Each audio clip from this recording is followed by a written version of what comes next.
Swastiastu.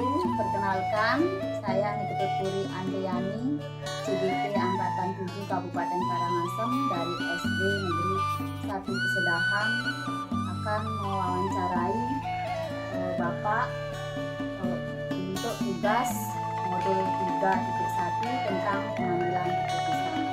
Sebelumnya pada Bapak, silakan untuk Ya, terima kasih Bu. Nama saya Wian Wardana, selaku Kepala SD Negeri 1 Sengkidu. Baik Bapak, terima kasih atas waktunya. Ya, Mohon maaf dulu mengganggu. enggak apa. Bagaimana Pak kabarnya hari ini? Ini baik sekali. Senang sekali ada yang datang hari ini. Ya Bapak, saya ingin juga ngobrol-ngobrol sama Bapak untuk berbagi pengalaman selama Bapak menjadi kepala sekolah dan menjalankan pengambilan keputusan di sekolah yang Bapak bina. Ada beberapa hal yang ingin saya tanyakan Bapak. Ya, silakan. Nah, selama ini bagaimana Bapak dapat mengidentifikasi kasus-kasus yang merupakan dilema etika atau bujukan moral? Yang pertama, dalam kasus dilema etika itu yang pertama dia mengamati, mengobservasi, terus dan mencatat kejadian-kejadian yang ada terjadi di sekolah yang berhubungan dengan etika. Sudah saya catat, saya kumpulkan, dan masalah tersebut nanti saya bisa, kalau masalah tersebut saya langsung selesaikan, tapi kalau saya ungkap nanti dalam rapat dewan guru. Begitu Bapak ya. Ya. Nah Pak, dalam selama ini bagaimana Bapak menjalankan pengambilan keputusan di sekolah Bapak, terutama untuk kasus-kasus di mana ada dua kepentingan yang sama, benar atau sama-sama mengandung kebajikan? Iya. Dalam keputusan itu saya selalu berkolaborasi dengan dewan guru pertama, yang kedua komite, dan juga pendapat masyarakat, termasuk juga siswa. Saya bisa minta pendapatnya tentang kasus yang ada. Dengan demikian masalah tersebut bisa ditinjau dari sudut pandang yang berbeda. Saya tidak mau menjelaskan sendiri, karena itu nanti masalah tersebut bisa diterima oleh semua pihak. Bapak. Nah, langkah-langkah atau prosedur seperti apa yang bisa Bapak lakukan selama ini? Langkah-langkah yang saya lakukan adalah pertama itu setelah tidak tahu ada masalah tersebut, langkahnya adalah setelah tahu masalahnya diidentifikasi, kemudian langkah pertama pencegahan, adakan pencegahan dulu dengan cara memberikan pengarahan baik pada dewan guru lewat rapat ataupun pada siswa lewat upacara bendera ataupun habis dia tulis andil. Setelah pencegahan ada tindakan, ada tindak lanjut, dan yang baik adalah evaluasi. Nah, hal-hal apa saja yang selama ini Bapak anggap efektif dalam pengambilan keputusan pada kasus-kasus dilema etika?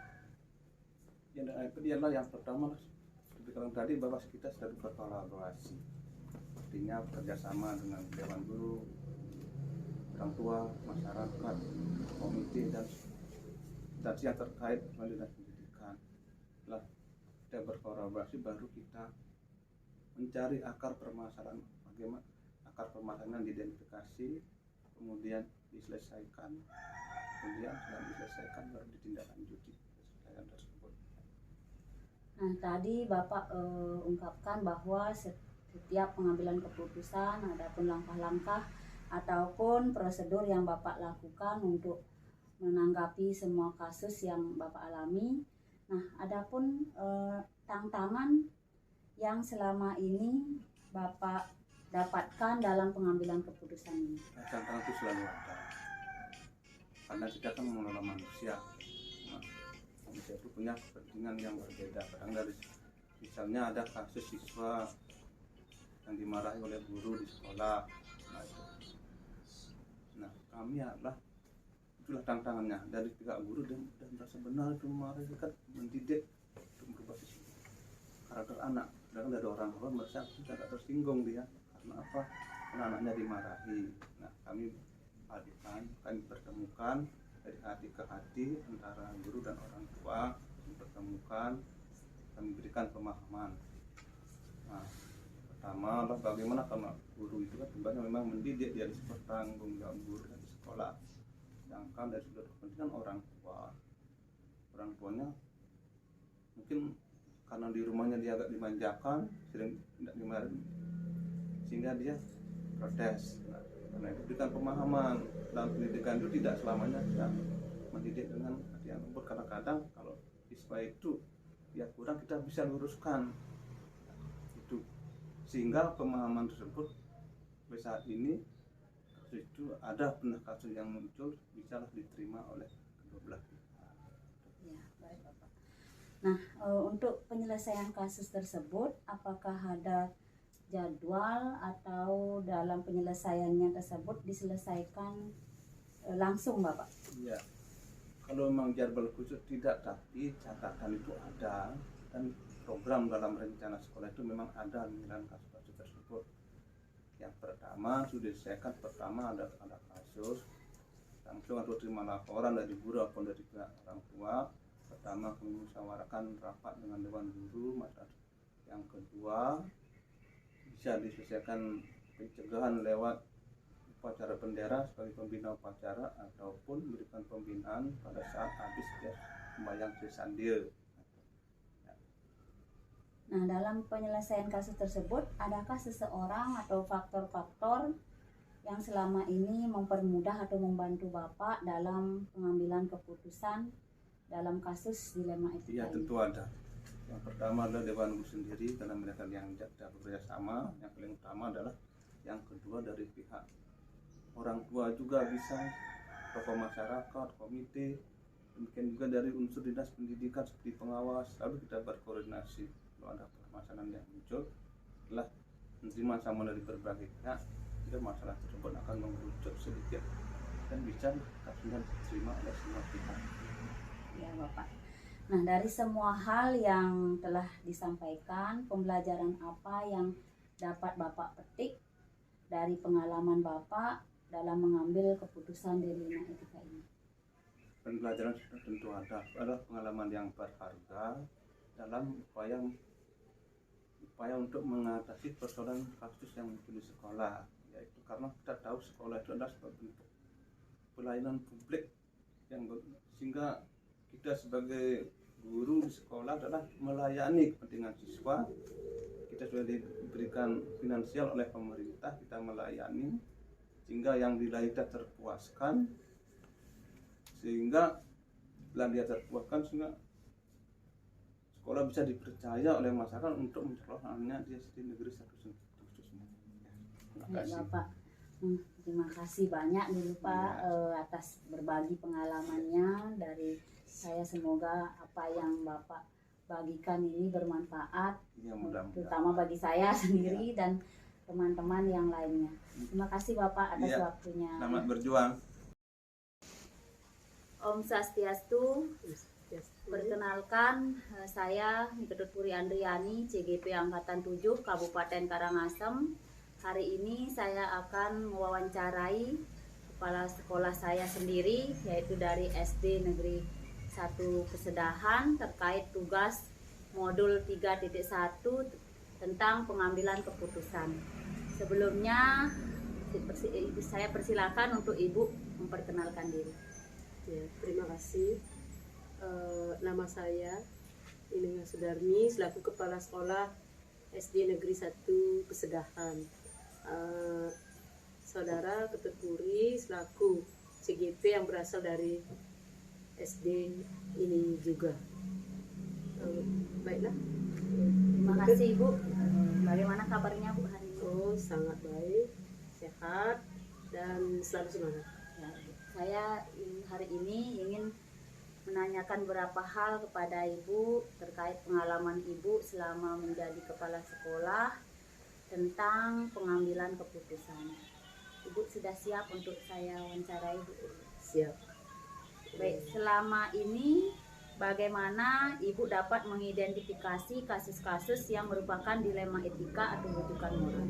Ya, terima kasih bahwa sebelum kita mencari dan mendapatkan suatu kasus, kita harusnya melakukan suatu observasi ataupun pengamatan-pengamatan terhadap siswa, selain siswa juga terhadap guru-guru serta keluarga besar yang ada di SD Negeri 1 Pesedahan. Pada saat kita sebelum kita menentukan bagaimana mengambil keputusan, observasi atau pengamatan itu kita amati misalnya guru. Dari pihak guru dan tenaga teknis atau tenaga TU yang berhubungan dengan pendidikan di SD Negeri 1 Pesedahan ini, kami lakukan pengamatan-pengamatan di awal dengan waktu tertentu kita jadwalkan agar kita mengetahui bagaimana akhirnya untuk bisa mengambil keputusan tersebut. Baik Ibu, selama ini bagaimana Ibu menjalankan pengambilan keputusan di sekolah Ibu, terutama untuk kasus-kasus di mana ada dua kepentingan yang sama-sama benar atau sama-sama mengandung nilai kebajikan? Iya, terima kasih. Dari pertanyaan yang kedua, kalau keputusan itu misalnya di sini pada tahun-tahun kemarin, tahun lalu ada satu orang guru, kebetulan beliaunya sakit, tetapi semangat kerja beliau sangat tinggi. Lalu kami juga memberikan suatu kebebasan. Jika beliau berkesempatan hadir dengan menitik beratkan bahwa kita adalah seorang manusia, sama-sama memiliki suatu kepentingan. Di samping itu yang di satu sisi wajib dia melakukan tugas, di satu sisi dari segi kesehatan dia terhambat.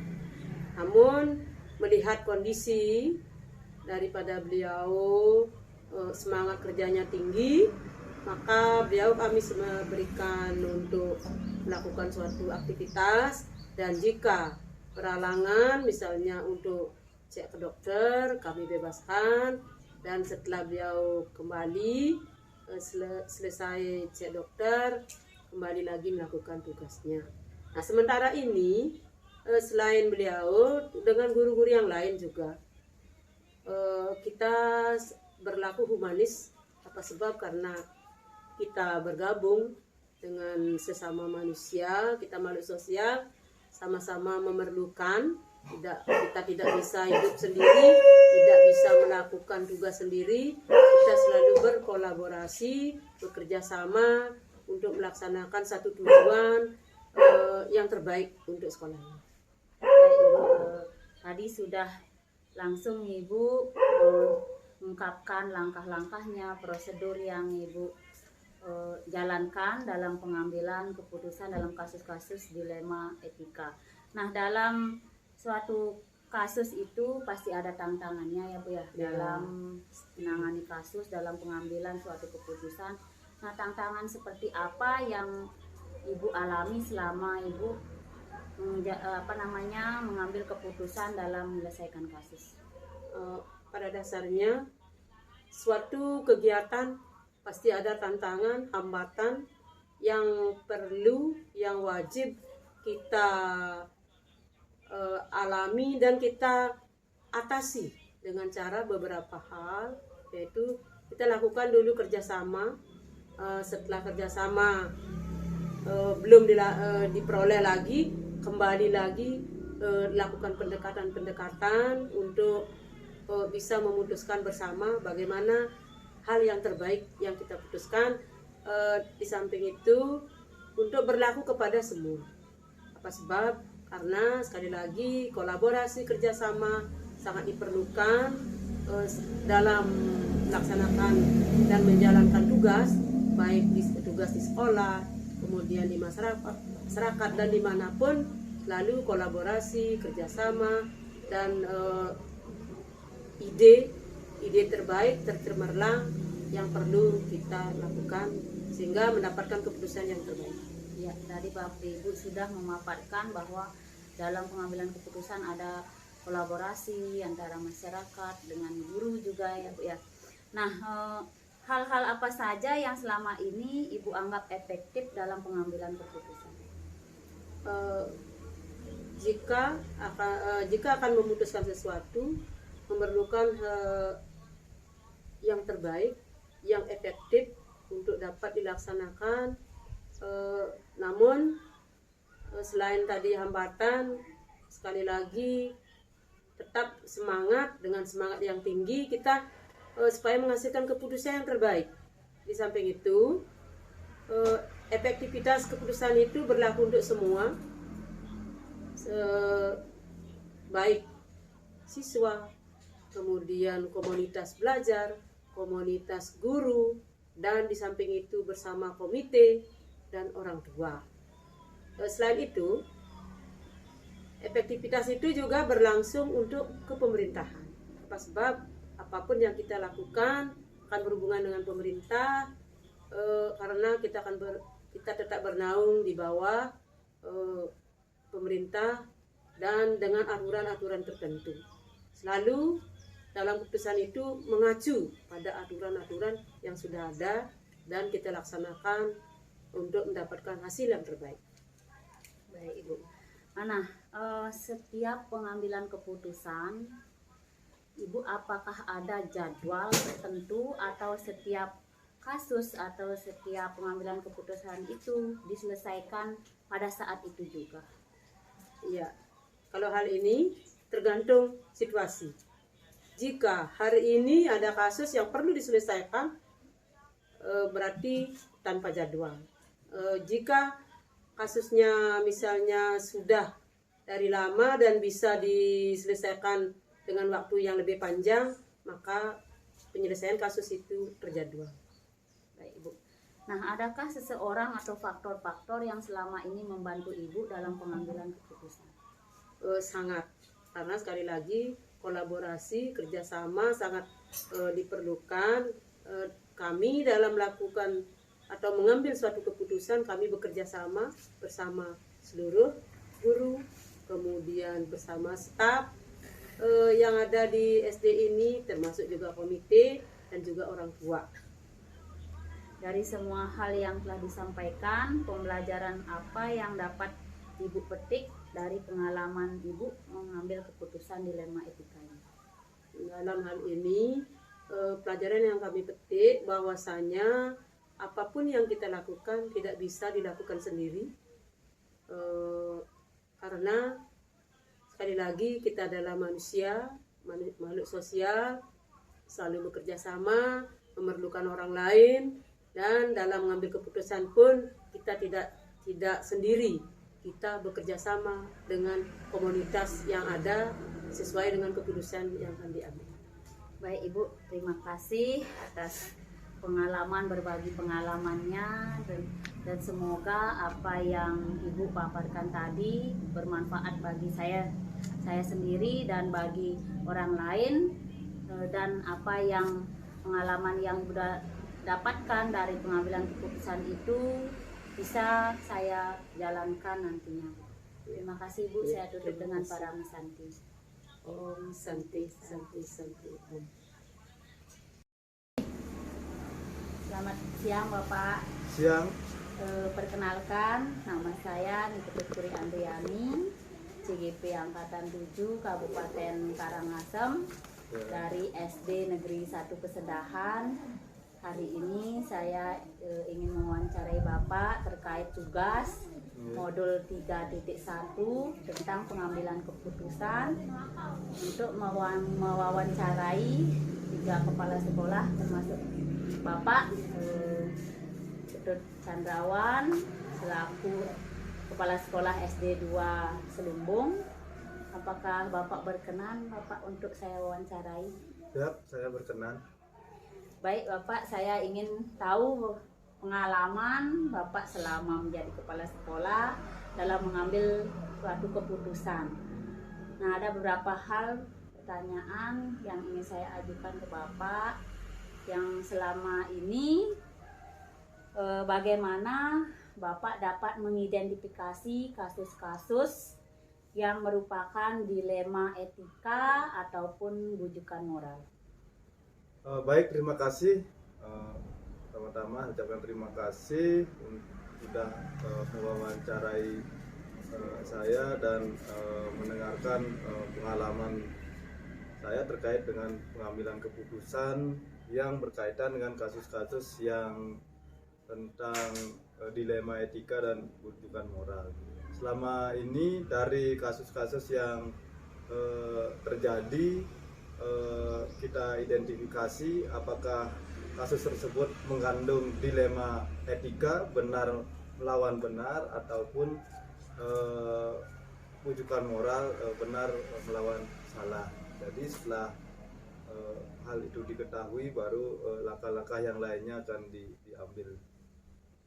Baik Bapak, selama ini bagaimana Bapak menjalankan pengambilan keputusan di sekolah Bapak, terutama untuk kasus-kasus di mana ada dua kepentingan yang sama-sama benar atau sama-sama mengandung nilai kebajikan? Baik, terhadap kasus yang terutama terjadi berkaitan dengan dilema etika, tentu ada pilihannya adalah benar melawan benar. Dari kasus tersebut kita identifikasi dulu kasusnya seperti apa. Setelah tahu fakta-fakta yang sebenarnya terhadap kasus-kasus tersebut, lalu kita cari siapa yang terlibat dari kasus-kasus tersebut.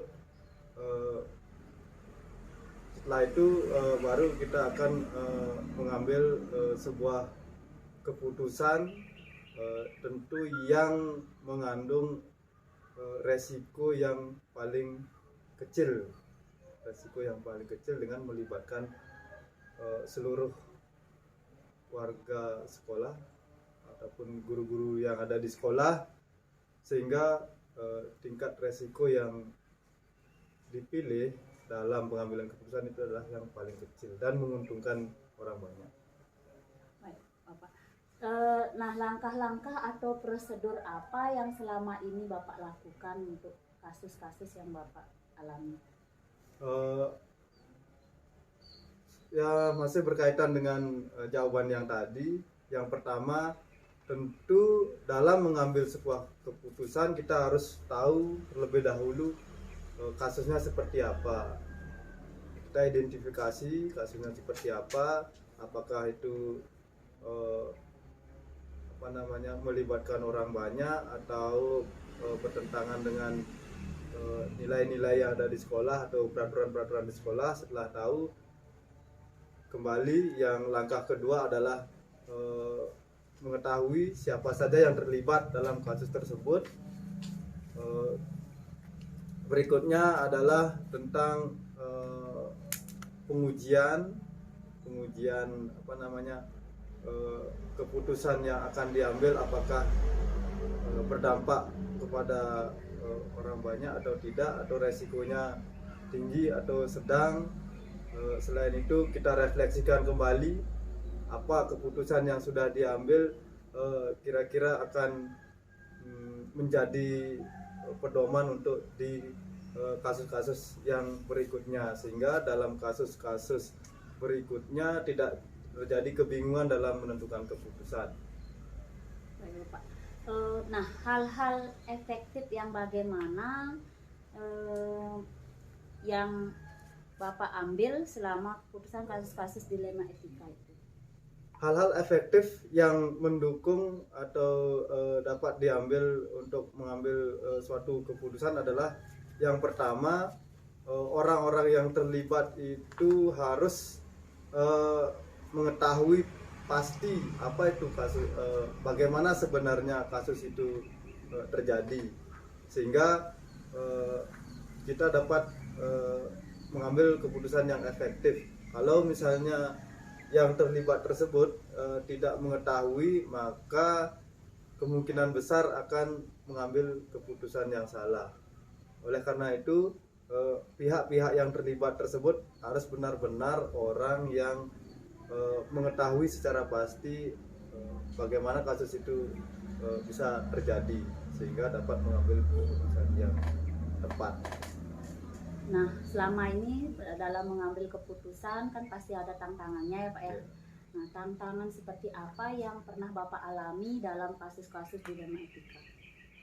Tantangannya adalah tentu terjadi perdebatan di dalam diri sendiri terhadap suatu kasus yang memiliki dilema etika, seperti contoh misalnya antara keadilan melawan kasih sayang. Sudah pasti akan terjadi pertentangan di dalam sendiri, apakah kita akan menerapkan peraturan yang ada atau akan mengecualikan peraturan tersebut demi rasa kemanusiaan. Jadi tantangan terberatnya adalah bagaimana pihak-pihak yang terlibat dalam kasus tersebut tidak merasa menang, satu menang satu kalah. Jadi semua harus dalam posisi yang menang, tidak ada yang menang, tidak ada yang kalah, semua harus dikomodir gitu.